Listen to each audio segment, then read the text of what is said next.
Bonjour. Bonjour tout le monde. Merci de répondre à quelques-unes de nos questions pour nous parler de votre beau projet, l'Innovante, basé à Saint-Ouen-l'Aumône, où vous habitez, je suppose. Ah oui, tout à fait, j'y habite depuis 20 ans. Et vous avez 20 ans. Et non, Vous avez pas du tout. un petit peu plus?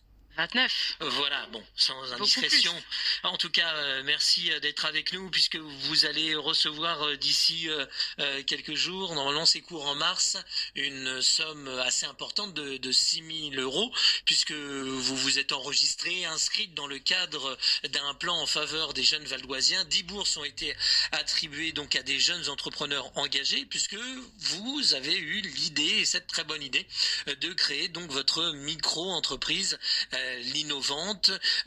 Donc c'est la fabrication de maroquinerie, de sacs plus précisément, à partir d'une matière, le lin. D'où vient déjà cette idée première, Léolinda? Alors, cette idée première d'entreprendre, elle a toujours existé. Après, l'idée du sac à main, enfin de la maroquinerie en matière végétale est venue d'un simple constat.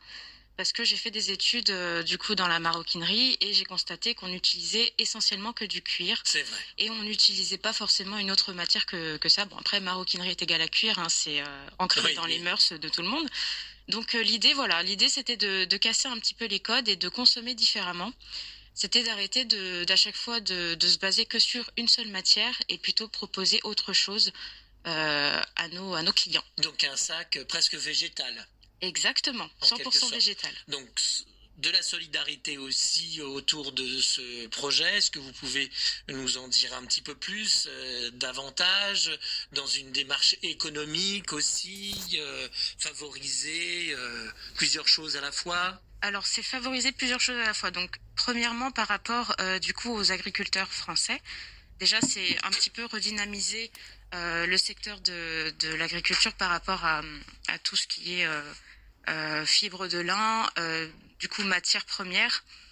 Et deuxièmement, c'est aussi une sorte de solidarité par rapport aux travailleurs. Je souhaite embaucher des personnes éloignées de l'emploi, donc des chômeurs de longue date ou tout simplement des personnes handicapées ou des étrangers. Donc c'est une embauche par l'activité économique. Donc la solidarité est donc dans un premier temps par l'achat de matières premières françaises et deuxièmement par du coup la formation et l'embauche de personnes éloignées de l'emploi. Il faut insister aussi parce que vous voulez que ce soit des sacs bio.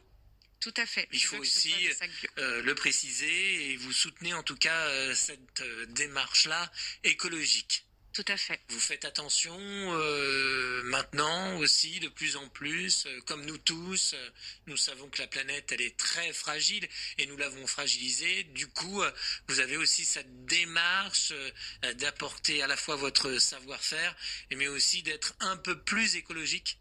Tout à fait. Alors personnellement, mon rapport à l'écologie, c'était plutôt au niveau de l'alimentation. Je consommais mieux, mais juste en mangeant mieux, et je me suis dit, ben c'est tout à fait, enfin, c'est pas normal finalement de consommer par exemple des vêtements qui viennent de Chine ou autres endroits. Et je me suis dit pourquoi pas consommer en France et consommer français. Donc je me suis dit bon, il faut quand même que je trouve une technique, enfin quelque chose. Enfin, il faut que j'entreprenne et il faut que j'apporte ma petite pierre à l'édifice. Et bah j'ai une passion depuis toujours, donc je me suis dit pourquoi pas la maroquinerie écologique. Et la mode, vous aimez aussi, je suppose quand même. Alors je suis plus dans la consommation intelligente. Je suis plus dans le côté pratique et moins dans l'esthétisme. C'est pour ça que mon sac est comme ça finalement. Il est plus dans un côté pratique. C'est pas qu'on regarde pas trop l'esthétisme, mais bon, quand on voit mon sac, on se doute bien que c'est une matière végétale, on se doute bien que c'est neutre, et donc du coup, on peut laisser sa créativité. On peut par exemple mettre du feutre dessus ou même peindre son sac. C'est après au client de choisir du coup sa pâte. Mais l'idée, c'était vraiment d'apporter quelque chose de naturel, de neutre et de brut. Déolinda qui est toujours avec nous sur EDFM Radio Regain et qui parle à son sac. Nous en avons un spécimen en studio. Il y aura différents coloris. Par la suite, des petits, des moyens, des grands. Quelle taille a celui que nous avons là en face de nous, Déolinda? Alors la taille de ce sac, c'est comparable à un ordinateur de 13 pouces. On peut mettre son ordinateur dedans. Vous l'avez conçu comme ça justement pour qu'on puisse rentrer son Tout à ordinateur fait, parce que j'ai un ordinateur de 13 pouces. Et alors au niveau de la taille, il y en aura un qui sera un peu plus grand, donc celui-ci est en taille L, entre guillemets. Et il y aura un XL, où on pourra mettre plus un ordinateur de 15 pouces. Ensuite, l'idée, ce n'est pas forcément de décliner ce sac en plusieurs coloris. Le lin peut être teint, mais ce qu'il faut savoir, c'est que si nous avons une teinture industrielle, c'est pas forcément en corrélation avec notre idée à nous. Donc peut-être des teintures naturelles. Pour le moment, ce n'est qu'un projet, ce n'est qu'un prototype. Donc là, c'est juste un prototype, hein. C'est un prototype pour le moment. Et est-ce que vous songez à faire éventuellement des sacs pour les hommes aujourd'hui? Tout est mixte de toute façon. On a parlé des femmes, mais ça pourrait être très bien pour être un homme de toute façon, hein. À porter comme il le souhaite de toute façon, et on peut y mettre aussi plein d'autres choses. C'est ma démarche aussi. Vous avez pas mal de partenaires actuellement, ça va, ça commence en tout cas à porter ses fruits, l'innovante pour vous. Beaucoup de personnes s'intéressent à vous depuis que vous avez participé justement en quelque sorte entre guillemets à ce concours. C'était un concours organisé par le conseil départemental du Val d'Oise. Est-ce que vous pouvez nous en reparler et comment ça vous a permis d'acquérir justement cette bourse de 6 000 euros? Alors ça fait très longtemps que que je reçois des mails d'Initiative 95, qui est une association qui permet du coup d'aider les jeunes entrepreneurs. Mais comment ça se fait, pardon, que vous recevez des mails de leur part? Parce que vous êtes inscrite dans leur base de données et ils étaient plus ou moins au courant que vous vouliez créer une entreprise ou pas? Parce que j'ai fait un DU création d'entreprise en 2017. Ah voilà, faut tout nous dire. Faut tout que je dise. Alors, en 2017, et il y a donc Cyril Baraban, qui est le président de l'association, qui nous a fait des cours pendant une année, et il nous a parlé du coup de cette association. Et donc je me suis inscrite tout naturellement à leur newsletter, et je recevais depuis tant d'années, 3, 4, 5 ans même presque, des mails de leur part. Et donc j'étais au courant finalement de l'actualité. Et bon, un jour j'ai découvert du coup cette première édition de la bourse de l'entrepreneuriat. Il me restait qu'une journée pour candidater, donc j'ai tout fait pour j'ai tout fait pour tout envoyer. Mon Vous CV, avez mis les bouchées doubles là. Exactement. Donc j'expliquais que je connaissais Monsieur Baraban, et que voilà, je voulais participer à cette première édition. Donc ça s'est passé en un mois. Il y avait huit sessions en visioconférence. Et on apprenait du coup ce que c'était la communication, ce que c'était le financement, développer son idée, parler un petit peu du storytelling. Donc moi je connaissais en fait finalement tout ça, même si je l'avais pas encore vraiment mise en application. Faut dire que j'ai été 6 ans auto-entrepreneur aussi dans le même domaine, mais pas du tout dans une maroquinerie un peu plus poussée. À une époque, je faisais des trousses en simili-cuir. Donc là, ma démarche, elle était vraiment très sérieuse, enfin réelle et sérieuse, mais aussi, pour moi, je n'avais pas le choix. Il fallait absolument que je participe et que je réussisse.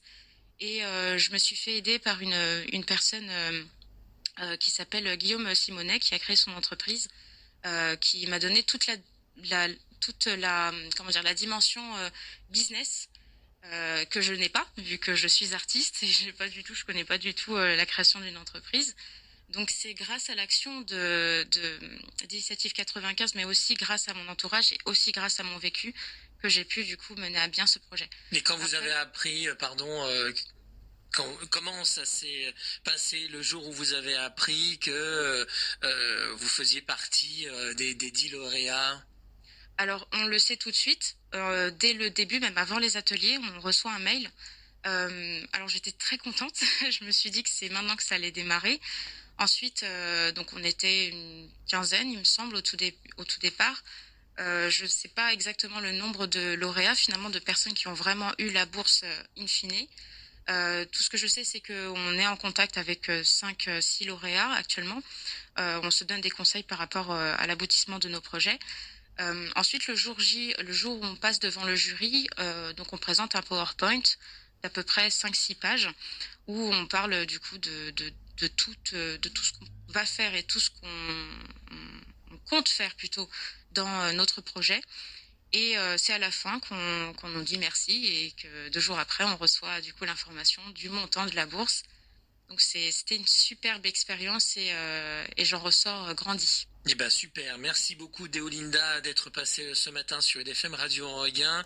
Votre micro-entreprise s'appelle l'Innovante à Saint-Ouen-l'Aumône. Est-ce qu'on peut découvrir des petites choses via les réseaux sociaux, vos sacs? On va le découvrir nous sur notre page officielle Facebook IDFM Radio Enreguin dans un instant. Mais si on veut déjà voir ces sacs, découvrir un petit peu votre activité, sur quelle adresse on se connecte? Alors le site internet, du coup l'innovante.fr, tout attaché. Donc 2N, bien sûr. Ensuite, sur TikTok, sur Instagram et sur Facebook. Merci beaucoup Déolinda, bon retour à Saint-Ouen-l'Aumône et merci d'être passé ce matin pour nous avoir brièvement présenté votre projet. Notamment, c'est un atelier de fabrication de maroquinerie en lin. Votre matière première, c'est le lin et surtout des matières biologiques. Vous reviendrez un petit peu plus tard, un petit peu plus longuement sur EDFM Radio Enreguin quand vos sacs aussi seront commercialisés. Bon retour et bonne journée Déolinda. Merci beaucoup, bonne journée à vous tous.